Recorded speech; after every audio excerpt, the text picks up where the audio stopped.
E360 TV proudly presents Messages of Inspirational Stories TV show. Live streaming now to millions of devices around the world on Roku, Apple TV, Amazon Fire TV, Android TV, YouTube Live, Facebook live streaming. Our shows are available video on demand on these channels. And we broadcast daily, Monday through Friday at 4 p.m. Eastern Time on these channels. On Mondays, Expanding Your Business. Tuesdays, Finding Health Naturally. Wednesdays, Mentoring Our Youth. Thursdays, Pets We Love. And on Fridays, Women in Leadership. Brought to you by our producers and hosts, Jim Grant and Donna Guinois. Along with our host, Beata Severin Reed and Emerson Brantley. Supported by our admin team of Michaela Vidal and Gaia Guinois Balconi Weda.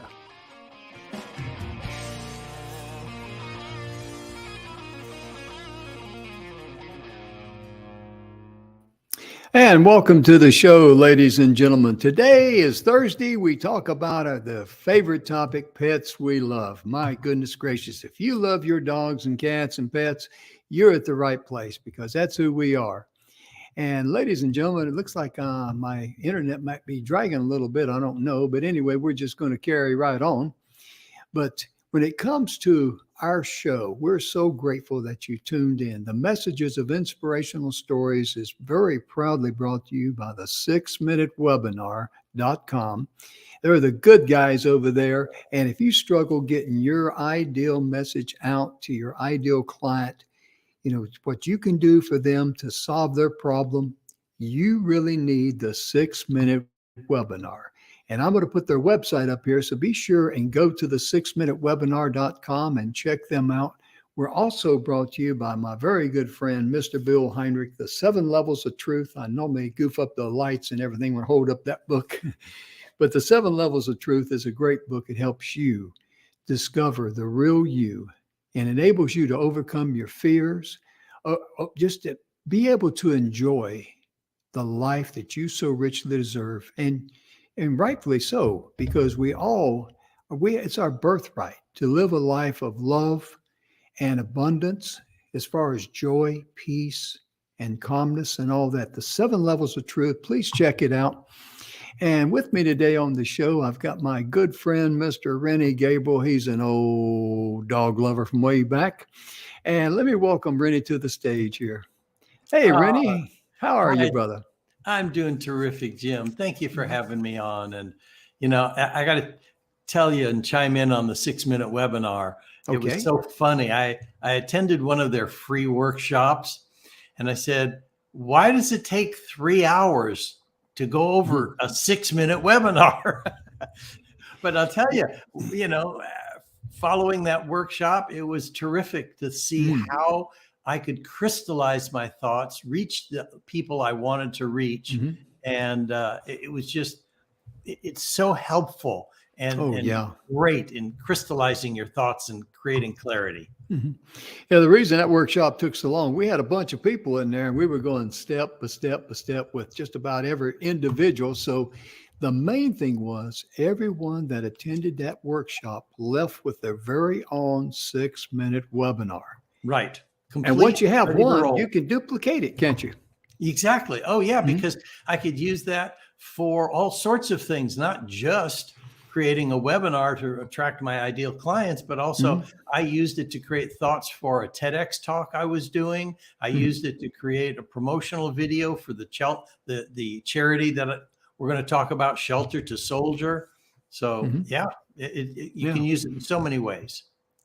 In fact, let me do myself a favor and everyone out there in TV land a favor. I'm going to remove myself from the studio so to give the full video of Wealth on Any Income and this wonderful charity, Shelter to Soldier. And I'm going to let Rennie just introduce a little bit of what he wants to do, and we'll go from there. I'll be right back. So, yeah, right over here, you can see Shelter to Soldier, saving 2 lives at a time. And what they do is they rescue dogs from environments where they might be euthanized. A lot of the shelters are overcrowded. And rather than keeping them forever, dogs get put to sleep. That's the kind word. Well, instead, Shelter to Soldier will find dogs that have the right personality, the right size, and train them as service animals for soldiers who've come back with PTSD or traumatic brain injuries, and actually be a service animal for them. And unfortunately, our service members are coming back and committing suicide at the rate of about 20 a day, or almost one an hour. But not one soldier who's gotten their service dog has committed suicide. So they've got 100% success rate, and they don't receive any government support. It's all donations. And my wife and I have donated a lot of money to them, saved the lives of 6 dogs and 6 soldiers who've been teamed up. Anyway, it's a fabulous organization. I know there are others similar to that around the country. And so if you have any interest in that, you could reach out to me. I'll give you all the information about Shelter to Soldier. Or if you're in Florida, there's organizations there as well. So just reach out and I'll get information to you. Thank you, Jim. You bet. Very glad for that. And let me put up your wealth website there, Wealth on Any Income, because 100% of the profits from the Wealth on Any Income go directly to Shelter to Soldier, the organization. That's a wonderful, wonderful thing that you're doing there. Thank you. And the link to Shelter to Soldier is right at the top of the Wealth on Any Income homepage. So if you want to know more about Shelter to Soldier, you can click on the link. You can donate directly, and I make it as easy as pie. There you go. And also it's on the marquee down there, sheltertosoldier.org, and Rennie's website I'll put up in just a moment. But my goodness gracious, when it comes to pets, I don't know where the term came from, where it originated from, but dogs is mankind's best friend, and that is so true. Think of all the comfort that dogs, and of course all of our pets, I'm a cat lover, but dogs just seem to have that. They stand at the top of the peak there for me. They really do. Yeah, and I got to admit that I like cats too. I had a cat for 18 years. Of course, I named him Dog Run. Oh, very appropriate, huh? Yeah, I've had dogs for decades, and they're all rescues. Oh yeah, yeah. Those are just wonderful, wonderful animals. And I've said many times here on the show, ladies and gentlemen, those of you that follow us out in TV land, you've heard me say, can you imagine what a wonderful world this world would be if everyone had the loving heart of the family dog? My goodness. We could all take a lesson from them, couldn't we? Absolutely right. Yeah. And by the way, I really enjoyed those links that you sent to me talking about, why dogs tilt their heads and how dogs were used in World War II, where, they weren't used at all before. Yeah. Those were great links. And I thought it was kind of funny, to hear about how dogs can travel long distances to get back home and stuff. Yeah. And one of my dogs is a border collie pit bull mix. And border collies are such smart doggies. Anyway, the test they used to find out how dogs can traverse hundreds of miles to get home. Wow. What they did is they studied 40 dogs. All 40 were border collies. I guess they wanted to make sure their test was very successful, huh? Yeah, exactly. But one of the things that it blew me away is dogs have the ability to plug into the Earth's magnetic fields. Yes, they do. Or look at the stars to find their way home. And it's mind-boggling. They're smarter than I am. Oh, yeah, because in the old days, and before we had GPS and, Google, where am I, But, if you take like that, what really amazes me is that when the people would travel by ship and they use a device called a sextant, and they would use that to determine their location. My goodness gracious. I would be lost at sea forever if it was up to me. I really would be. It's amazing how, how smart people were hundreds and thousands of years ago. They had a Yeah. very unique ability, and dogs have not lost that ability. They maintain that ability, plus they have evolved. They promote themselves to become family members. They're fur babies of the house. And that really shows a lot of intelligence because they're one of the things too, Rennie. I know you'll get a kick out of this. We've all had dogs. We try to train them. But you do that one special little thing, and they go like, "Hey, this will work," and they're instantly spoiled to it. Oh yeah, they learn fast. Oh yeah, they really do. Well, Rennie, how were you when you had your first pup? Would you say? Oh gosh. I remember wanting a dog when I was a young child, and Mm-hmm. it was not gonna happen. Mm-hmm. First dog we got, I was fine. I was married, so I was about 20. Mm-hmm. And we got a little poodle that some lady was selling out of a cardboard box in front of a store. Mm-hmm. And this little puppy was jumping up and down in the box, and we named him Jacques for Jack in the Box. And he was just the smartest little thing. Mm-hmm. He loved to play ball. I never even bought a leash for him because he would just walk with me wherever I went. Mm-hmm. And I trained him to, stay in a place.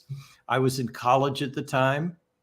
I would walk into a building, and I'd have him sit outside the building and wait for me.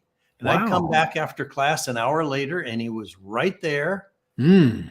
This little boy was so wonderful. That was my first dog, was this $25 rescue. I'd be doggone. I remember we had a dog. We actually inherited a dog. He was a blue heeler. His name was Lobo. And Lobo was adopted or bought by a friend of mine, him and his family. And the dog really attached himself to one of the daughters. And every day she would drive her car and go to school. And the dog would follow her up to the end of the road and lay down there.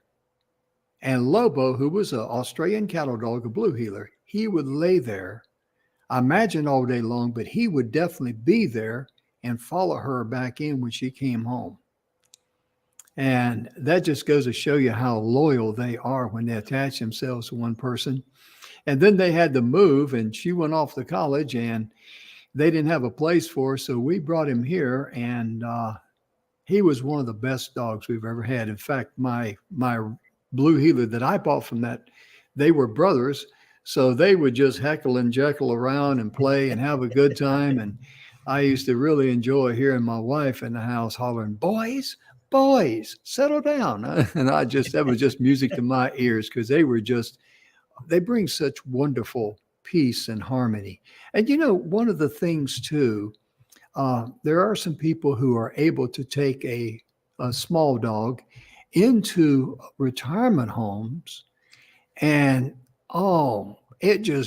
dogs just have a way of bridging that gap and bringing back to life people who don't have anything. Yeah, and it's so funny you bring that up because we had an Australian Shepherd mix that we trained to do that. It would go into convalescent homes. The people were so happy to see a dog. I mean, they just lit up, and he was just so loving and affectionate and mellow. And we now have a little dog, like you're talking about, and we're training him to go into hospitals to be with children. So we're covering both ends of the spectrum with our doggies. Yeah, that is tremendous because I saw it firsthand when my mother-in-law was living with us, and she got to the point where she needed more care. So we had to put her into a rest home. And when we go there to see her, we went there every day, either my wife or myself, sometimes both of us. And you would see the older folks, they would get wheeled out and just sit there in front of a TV in a common area, just like a potted plant. And this lady, she came in, and of course, she was visiting a loved one there, and she brought her little It looked like a Yorkshire Terrier. It was kind of a small terrier mix. And people who are sitting there, the elderly citizens who are sitting there, and they're just, staring at the TV because there's nothing better to do, they would come to life. You could see their spirit just light up on the inside. What a wonderful blessing. And I can imagine the joy and the jubilee that what you're doing, Rennie, taking dogs into the hospital, visit sick children. Oh my goodness, great. Dogs have a way of knowing that this young child, be it a kid or whatever, they need some love and they need a friend. Oh my goodness, that's the best medicine on planet Earth, isn't it? It is, and they just give it. The little dog we have now is just, I adore him. When my wife goes out to garden, he's attached to her. He wants to go outside and just sit with her while she's gardening. Other dogs will walk by, people will walk by, and he'll just say, you just watch them go by. He doesn't go running up to them or leave the front yard. He's just such a sweet boy. He's adorable. Yeah. He really is. And I mean, I get a kick out of how dogs really are able to, they're more adaptive than we are to situations, and they pick up things very, very quickly. And they have that ability. We've talked about before on the show. Well, my dog, for example, Range, my first blue heeler, my second blue heeler actually, but it was in 2014, and I had to have a hernia repair. And so I'm laying on the couch for, a few days there because, I'm not in pain or anything, but I'm limited in my movement. And I'm just laying there resting, taking it easy. And one day, this was about the second or third day after I came home, I'm laying out there on the couch in the day room, and he comes up, and I'm just about ready to doze off and rest. And he sniffs my ear, side of my face, goes down the left side of my body, and zeroes in right where they did the surgery. Came back up, licked the side of my face, like everything's going to be okay, laid down beside me, and we both took a nap. Oh. Yeah. I mean, he could sense where you had the surgery. Well, the thing that blows me away is they've actually trained dogs to tell where and if someone has cancer. Yes. We're not talking about sophisticated MRI or scanning machines. We're talking about a dog can say, this person has cancer, this person doesn't. I mean, like, what amazing animals. Oh, my goodness, yes. And I mean, it's so quick, too, because dogs can also sense a problem that a person's going to have before it happens, like seizures. That's another tremendous thing. Oh, gosh. Oh God, yeah, I remember that with people who either had epilepsy or diabetes, and they might go into a sugar shock or whatever it's called, and the dog is aware of it and starts, doing something to say, hey, you need to take insulin. It's time to take care of yourself before the person has a problem. Yeah, it is just so amazing what they can do. It really, truly is. And ladies and gentlemen, talk about rescue dogs. Think about this. I mean, Brendan said it at the beginning of when he was giving his information, sharing his information. Think about going to the local shelter and just look at the dogs there or cats or whatever they have there and see if an animal, because animals, they pick you. Yep. They do. And if they pick you, that's the right animal for you. That's just how Shelter to Soldier does it. They'll train the dogs, and then they'll bring a soldier and determine which dog is going to be a fit. And the dog picks the soldier that it wants to be attached to. Yes. And you can't force that bond. I mean, and it's amazing what they do. They can sense if the soldier's going to have an episode and start to melt down. They will remove them from the environment. Like, let's say they're in a department store and it's getting too crowded, and the the soldier's about to melt down, that dog will drag them on the leash out of the store. I mean, I know it's happened because I've spoken to these soldiers and I've met with these dogs and I've seen how they've been trained, and it's just, it's amazing to see. It's beyond my understanding how great they are. One of the stories I sent you was very inspirational. It was about 3 pilots, and they volunteered to fly puppies across the United States to help them start training as service dogs. And these 3 pilots, they represented the group Canine Companions for Independence. It's a nonprofit organization that trains assistance dogs to people with disabilities. And here again, free of charge. Yeah. That's exactly what Shelter to Soldier does. They provide, a dog specifically trained for that soldier's need, and it's free of charge. Think about the value in that, because it takes a while to train dogs for this. It really does. Oh, it's 18-month process. Yeah. And I'm just going to say, these pilots, they actually brought 108 golden retriever, Labrador retrievers, and mixed puppies into their new temporary homes that they flew them into Oregon, California, Washington, Idaho, Texas, and Montana. And it just blows my mind that they were able to do that. And, you think about the expense of an airplane, the fuel, goodness gracious, but to give like that. And as we're sharing stories like this, ladies and gentlemen out there in TV land, I'd like to ask you, what is it that you can do to be a blessing to others? Like Rennie's got a dog he's training, or to take into children's hospitals. And I mentioned about the lady who took the little terrier type dog into the retirement home, the elderly home. And just think about just something like that.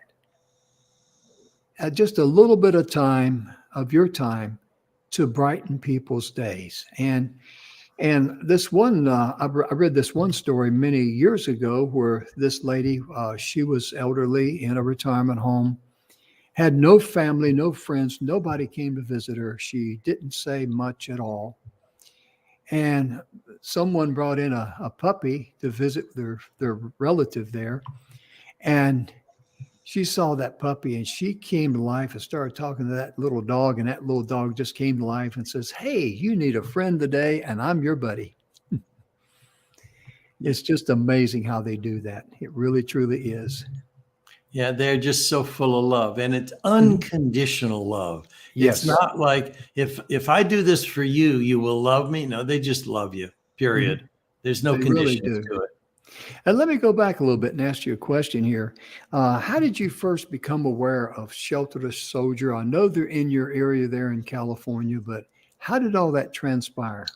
It's kind of interesting. My wife and I have always been charitably inclined, and my wife was the chairperson of a charitable foundation, a division of Berkshire Hathaway.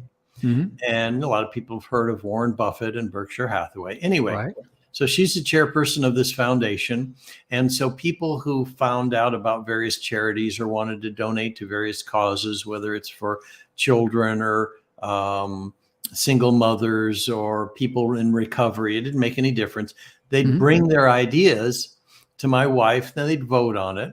And some of the commissions from the agents would end up being donated to whatever these charities were. Well, someone found out about Shelter to Soldier. It had just started like a year earlier. They brought it to my wife's attention, and she knew that I was always donating. Well, we were both always donating to animal causes. I was also donating to veteran causes and disabled veterans or veterans of foreign wars or whatever. And so my wife said, well, here's a charity that's doing both. They're rescuing dogs and training them for soldiers who might have otherwise committed suicide. And it's like, wow, $1 is saving 2 lives, every dollar. So that's how I got introduced to them. I started donating small amounts of money. then I met one of their veteran soldiers who received his dog. Mm-hmm. And a lady, he was talking to a group. I mean, this is so amazing. After he got back, he had a traumatic brain injury. He did underwater demolition work. That's dangerous. And an explosion kind of ruined him. And he was so traumatized. He came home. He stuttered so badly, he couldn't even communicate with his wife and children. Wow. He was homebound because he wouldn't go out because he was, he couldn't communicate with people. After he got his service dog, he was able to go shopping with his wife. He could go to like soccer games with his little girls. He could go out and be a part of the community. When I met him, he had recovered to the point that he was public speaking on behalf of Shelter to Soldier. And I met him. He was talking to a group of realtors in Pasadena, California. There was probably about 30, 40 of us. And I'd say half the people in the room were crying as a result of his ability to communicate. And this is a person who couldn't even talk to his wife when he came back. Yeah. But this dog brought him back to life. He's now a contributing member of society. And there was someone in the group that donated $1,000. I'm thinking, golly, I've never donated that much money. And I think I wrote a check for $1,000. And it felt so good. Oh, yeah. My next contribution was $2,500. My next donations were like $15,000, which took care of the entire training for the dog, the food, the vet bills, housing the soldier to learn how to work with their dog. And the cost for this, with other programs, for-profit organizations, you're talking about $25,000, $30,000, $50,000. So for $15,000, they're able to do all this work over an 18-month period. So, we just, my wife and I just donated, large sums and like I said, from 100% of the profit from my books, from my programs, from Wealth on Any Income's website gets donated to either Shelter to Soldier or other animal or veteran charities. Sure. And also, in addition to that, ladies and gentlemen, on the marquee there, you'll see a young lady's name by the name of Kyla Thompson. And I want Rennie to share with you folks out there in TV land. First of all, just share how Kyla came into your life, and I'll just let you take the mic and go, brother. My wife was picking some people through a social services program to give donations to people at Christmas time. And one of the people that she brought some household products to, because that was the request, was Kyla and her daughter. Kyla's about 25, her daughter's 5.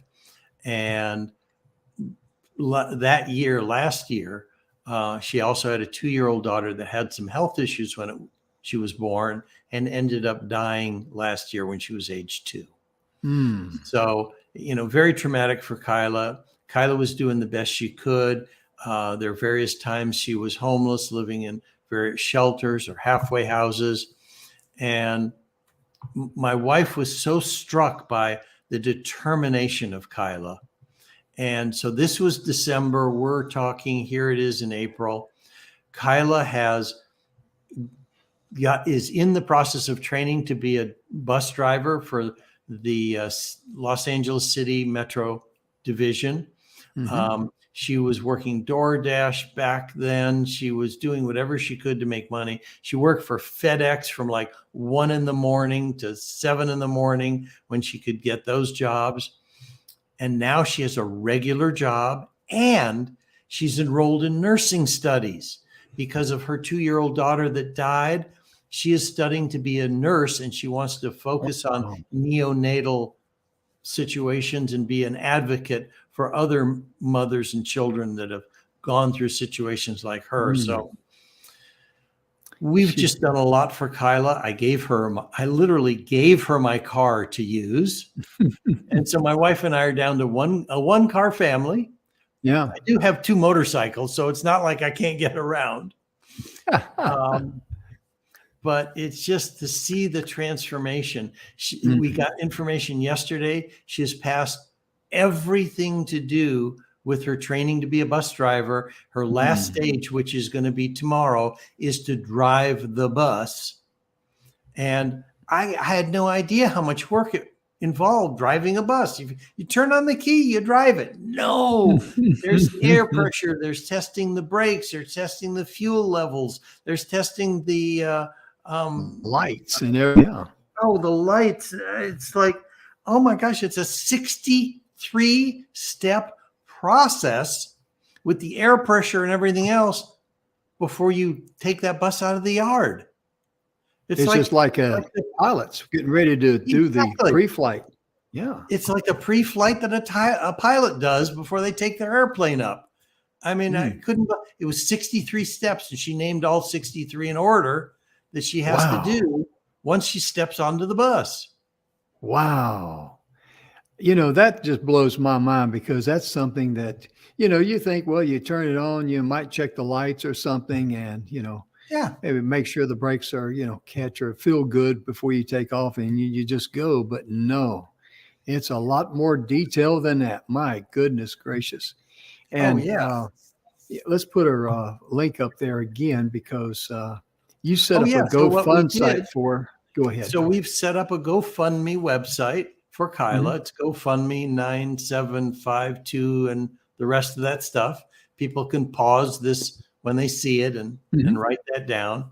Any donations of any size are helpful. It'll allow her to continue her educational studies, pay utility bills. And she's got a big hole she's having to dig out of to take care of herself and her 5-year-old daughter. Sunday, we took them and her mom to the Los Angeles Zoo. This is the first time any of them, the little girl, first time she'd ever been to a zoo, and she saw the giraffes, and she saw the flamingos and the ostriches and an alligator or crocodile, crocodiles. Yeah. I forget there's a difference. Anyway, it was just so wonderful to see the zoo through the eyes of a 5-year-old child. Oh, yeah. The amazement, the joy, and the jubilee. And the wonderful thing about these nonprofits, like Shelter to Soldier and, of course, Kyla's GoFundMe there, 100% of the money that you donate will go directly to that individual or that cause. And that's important in life, because when I give the nonprofits, I want to know how much of the money is really going to the reason why the organization even exists. Yeah. And the gentleman you talked about earlier with Shelter to Soldier, we've actually had him on TV here a few times. He's a wonderful person, a wonderful man. My goodness gracious. Can you imagine what that dog did to help him come back from a traumatic brain injury? Because you can imagine being an underwater demolition expert and have an explosion. You can imagine the impact in your mind, how that can really, I don't want to say it like this, but it's kind of like scramble your eggs. That's a hard thing to overcome. It really is. And that dog just bridged that gap beautifully. My goodness gracious.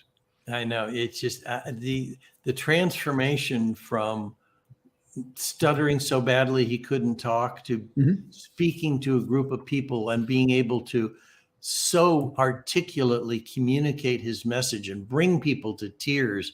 I mean, it's just, amazing. From that traumatic brain injury to where he is today. I mean, it's wonderful. And we stay in contact with him. Anyway, and talking about this little 5-year-old girl, the little dog that we're training to go into the hospitals and be with children has attached himself to this little girl. he sees that little girl and he just goes nuts. He is so in love with this little girl, and she's in love with him too. Mhm. And they'll just lay together. And, like you said, the dogs know who needs the loving, Oh, and they yeah. offer it with no conditions. Mhm. They really do. And, it's amazing how dogs can just sense exactly what you need. Can you imagine what a wonderful thing that'd be? If you went to the doctor and the doctor took some test or looked at you or anything like that, and could prescribe exactly what you need? I mean, my goodness gracious. And then doctors wouldn't have to say they practice medicine, because they do practice. I want them to practice on somebody else besides me. But Yeah. when it comes to having dogs, like in Vietnam, I knew the canine guys there, and the dogs would go with the soldiers that went into the tunnels. And the Mm. men who went into tunnels were called tunnel rats. And the dogs would go in there, and the dogs, it's hard to say how many thousands of lives they saved, because they sensed booby traps, they sensed dangerous situations, enemy, and it's just amazing. In fact, I knew one soldier, he wanted to bring his dog back, but due to the regulations and things like that, he couldn't bring the dog out of country. He actually extended to Mm. stay with his dog. He was a tunnel rat in an infantry unit in Vietnam in 1969. I was there in 69 and 70. So it just really made an impression on me how tight that bond is, because, and that's what you want in an animal. You want your dog to be your best buddy. I know, your best friend in life should be your spouse, or, your significant other, but you need a buddy sometimes. We all need a good buddy, to say, well, you goofed up, but I still love you. Yeah. Talking about the dogs in war situations, I Mhm. mean, the first time they were used was World War II in Mhm. capturing islands in the Pacific, from that Yeah, link that you sent to me, and I read it. right. And Mhm. what I thought was a good turn of events was at the conclusion of the war, after these dogs that were trained to save the soldiers and find the machine gun nests and all the rest of that stuff. Mhm. The army was going to euthanize them all at the end of the service. Yes. And I'm thinking, what? And so all of the soldiers banded together and said, no way you're doing this. And they allowed all those dogs to come home with the soldiers. Absolutely. I don't blame them a bit, because you get such a tight bond there in that type of an environment. Yeah. And, I've known soldiers that one soldier would save another soldier's life. And it's a very, very special type bond, because they realize they would not have come back alive if it wasn't for that particular individual. In this case, the dog saved many lives, and hats off to those soldiers for stepping up and educating those higher ranking individuals and said, no way, Jose, you're not Yeah. doing that. Unless if you want to put somebody to sleep, we'll put you to sleep. I mean that in a nice way. I'm just Yeah. being, Yeah. I get it. But but yeah, thank goodness, because when I heard that, it's like, these dogs have saved people's lives. They've gone through all this training, and they're just going to dispose of them like trash. I mean, come on. yeah. But then again, the ones who are giving those orders had no connection to the dogs and no connection to the soldiers. They're sitting off in some building somewhere at a desk. Mhm. Exactly. They're sitting in a cubicle and they think, well, this is the right thing to do and all that, but no, it's not. It's never all right to take the innocent life of anything. It really isn't. Yeah. And like we have venomous snakes here where I live out in the country. And if I'm out in my woods and I see them out there, I'll leave them alone. But if they come up around my house, well, I'm going to take them out. But when I take them out, I use the 410 shotgun, and you want to make sure that you don't let anything suffer. That's the main thing, because my goodness gracious, one of the hardest things that people can have to do sometimes is love their animal enough to say, it's time for them to go home and to put them to sleep. And I know what a heart wrenching thing that is, because I've had to do that, and it's a horrible day. But the person I read here recently, the person who wrote the Rainbow Bridge, Mm-hmm. they were eventually found, and I'm going to leave that name anonymous because there's something about the unknown author. Because a lady wrote it, and she says, "How did you find me?" She wrote that poem to help her heart heal at a time when it was breaking. And those of us that lost a beloved pet like that, we understand that. Because everywhere you look in your house, you should see them. And I've looked at photographs there, like taking photographs here, there, and I remember they were standing right there at that spot, not standing there at the spot. But just think about how that one lady's compassion in her heart, when she wrote that beautiful poem to heal her heart. Look at the multitude of people over the many, many decades when she wrote it. I think she wrote it back in the 70s. I'm not real sure on that, but it's been around a long, long time. And think of all the multitude of people that she has touched their hearts by sharing her heart. And it's amazing how, yes, all animals do go to the great hereafter. And in fact, we don't need to worry about them. We need to worry about ourselves, between me and you. Because like you say, dogs, they have that unconditional love, and they're so forgiving. And you might scold them for something wrong, and that makes you feel bad when you realize that. And you apologize to them, and guess what they do? They come to life like, don't worry about it. I still love you. Well, it's gone. They forgive, and they forget about it. And I tell you, that's a wonderful lesson for us all, isn't it? Yeah. It takes time for a heart to heal. And Yes. an example I have is one of the dogs I had many, many years ago was a Doberman Pinscher. Mm-hmm. Trained so beautifully, would do a sit stay for a half an hour, wouldn't budge because I had trained her. But by 18 months of age, she developed cancer in her nasal passage. She's bleeding out her nose.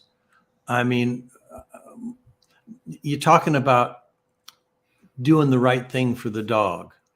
And my wife and I just did not want to give her up, but that's us.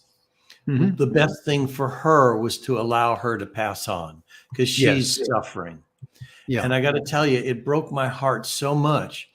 We got another Dobie. I named her the same thing as the first one, but I wouldn't train her. I couldn't train a dog for 18 years after the passage of my Gracie. And it took me that long to get over and be willing to train another dog.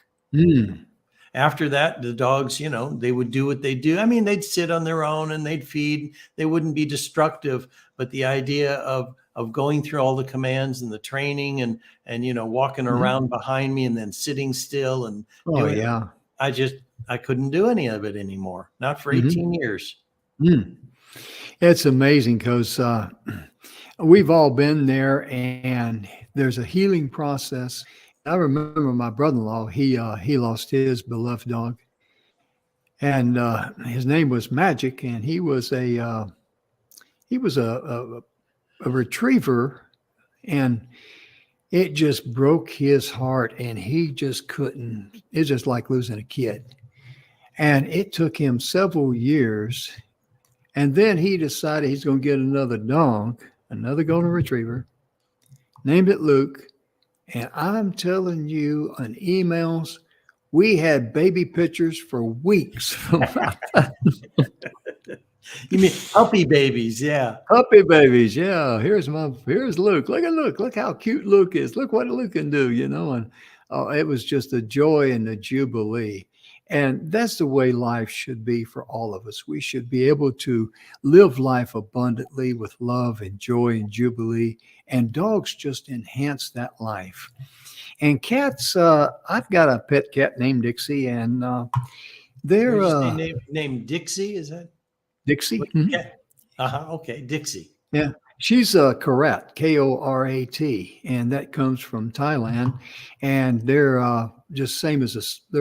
She's gray. She doesn't have any white on her, and except for her white feet. But I mean, they're mainly just a sleek looking gray. And I one day I was teasing her. I said, "Yeah, I didn't know what kind of a cat she was." So I looked it up and I thought, "Wow," because we got her at the animal shelter when she was a kitten. And I said, "Evelyn, look at this. Yeah, she's a Korat, Korat." So I started teasing her. I said, "You know what?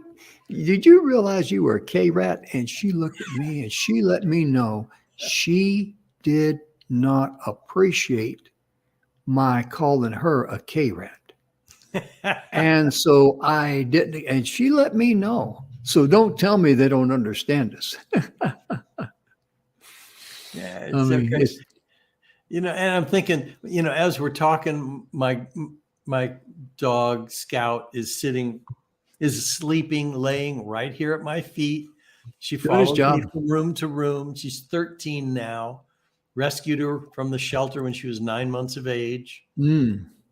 And yeah, she is just, when my wife and I went to visit my son in San Diego, we took our dogs to my stepdaughter's house so she Mm-hmm. could feed them while we were gone for the weekend. And my wife said, when do you want to get the dogs? When do you want to pick them up and bring them home? And I said, as soon as we get home, Mm-hmm. because after I dropped them off the day before we left, I'm walking around the house and it is so empty feeling. Mm-hmm. Both our dogs are gone. There's no one running up to say hello to us. There's no one following us from room to room. It's like, it doesn't work.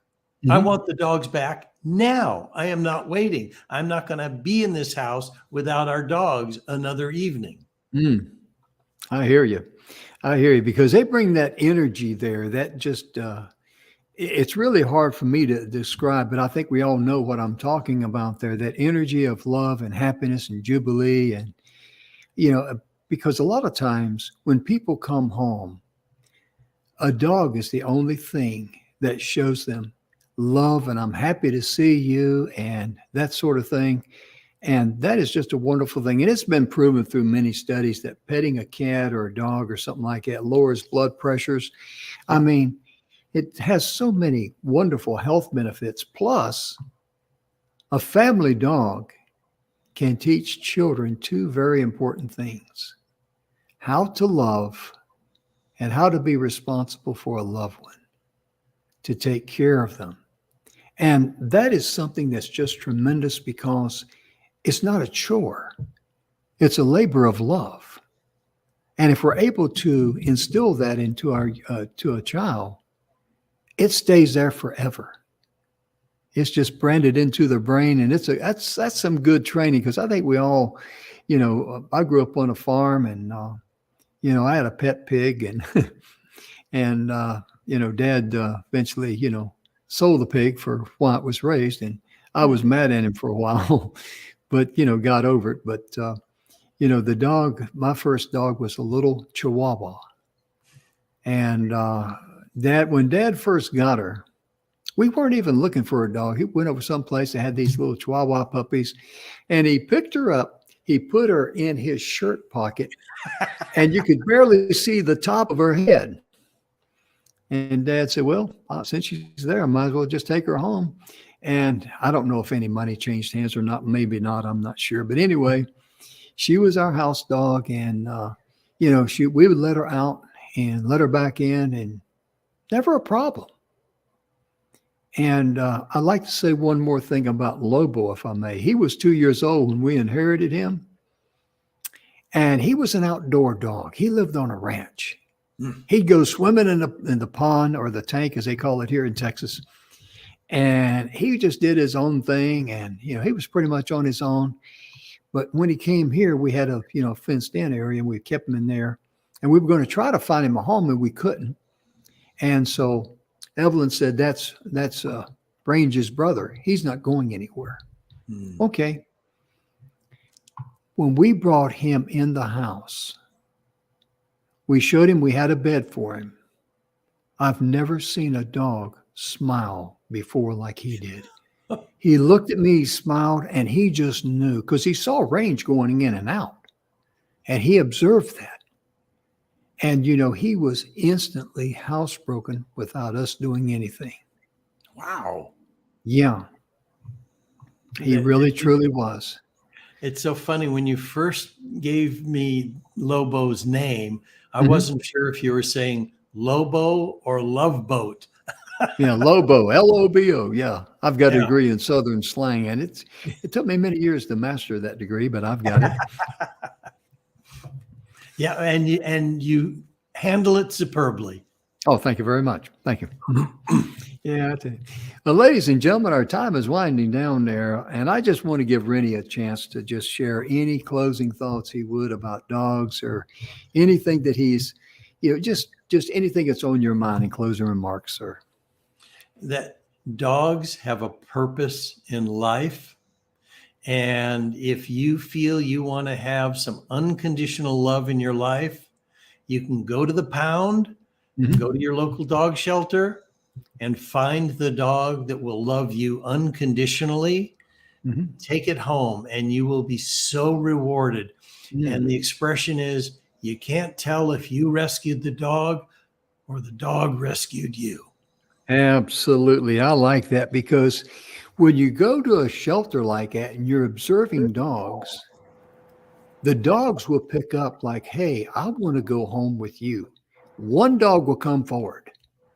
And some of the dogs won't pay any attention to you because I was down at a flea market there in Belleville, Texas. And these some dogs out there. And of course, I wasn't in the market for a dog, but this one dog, he kept looking at me and kept looking at me, And I said, man, I wish I could take you home, but I can't. He's kind of like, come on. It's now or never. And I still regret not bringing him home. I truly do. And you're absolutely right. You're absolutely right. My wife's dog, she still cries over this dog 5 years after it's passed on. But when we went to see it, it was at a pet store with a rescue organization. And this dog, decided to choose us. It cuddled up to me. It rolled on its back. It acted like it really liked me. This dog, when we got it home, said, oh, now that I'm here in your house, I will be your wife's dog. You will be chopped liver to me. I will have nothing to do with you. And I don't even like men. Oh my goodness. I tell you, that's amazing. But get out of that environment. It cuddled up to me like it was going to be my best friend.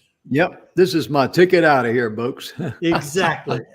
Talk about smart doggies. Yeah. Read you like a book, huh? Yep. Well, ladies and gentlemen, our time is gone. Rennie, we've really enjoyed it. And on Mondays, we've had a series of shows with Rennie on real estate. And be sure and go to you can see all of our shows on our website because it's a running blog, mytvshow.live. It'll take you right straight to our link. Or you can go to our YouTube channel and click on live and just scroll down because every single day we have a different topic. And Rennie was on 5, 6 weeks or 7. I don't remember, but it was several, but we covered everything from the alpha to the omega on how to become a landlord, how to buy property, all of the headaches there, all of the pitfalls, including the contracts, because the contracts that he covered in last Monday's show was specifically designed to be in accordance with the law and protect both parties in a legal way as far as the tenant and the landlord. and spells out everything so there's no gray area. Or I thought he was going to do this, or I thought she said that. It's really spelled out. And be sure and check that out and share our shows with others. And we want to thank you for tuning in today, ladies and gentlemen. And be sure and look for a way, maybe have a service dog or something that can help others, but in your own way, follow the energy. And the way you do that is love yourself, love others, give yourself grace to forgive yourself when you do things that's dumb or whatever, but look for ways to be a blessing to others. The energy will come to you and it will guide you and direct you, and you will never, ever, ever get lost, and you will wind up with joy and jubilee in your heart. On behalf of Rennie, myself, we want to thank you for tuning in today. Be sure and share our show with others. And most importantly, Rennie and I sincerely hope and pray that you and your loved ones are blessed in all areas of your life. Goodbye, everyone. Thanks again, Rennie. Appreciate it.